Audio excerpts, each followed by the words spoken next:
New tonight, St. Louis police confirming to News 4 they are now conducting large-scale active shooter training for officers. It's a follow-up to a News 4 investigation. Back in June, we uncovered that level of training hadn't been run in years, while other departments we found have and have done it every year. Here's News 4 Chief Investigator Lauren Traeger detailing what city police are doing to keep your kids safe. Active shooter situations are the unfortunate reality that we have seen all around the country, and that is why some local officers I talked to say as parents are packing backpacks with supplies and looking for lunch boxes, they are preparing for nearly every worst-case scenario possible. If we just ignore it and just say it's never going to happen in St. Louis, that's where we're vulnerable. Sergeant Sean McGuire thinks about safety in schools nearly every day. I have kids myself, and they go to elementary school.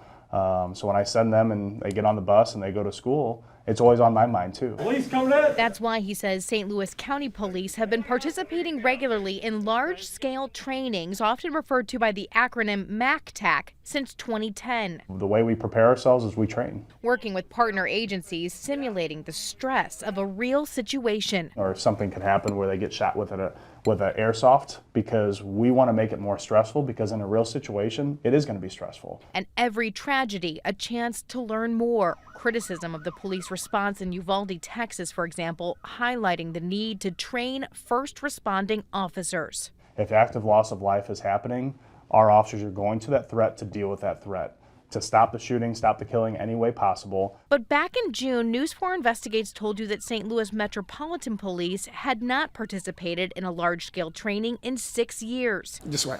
Yes, ma'am. It was a concern for officials at St. Louis Public Schools who said they wanted officers to have hands-on training in the school buildings. You want them in here to know the layout, to be familiar, to have some of that muscle memory already. No doubt.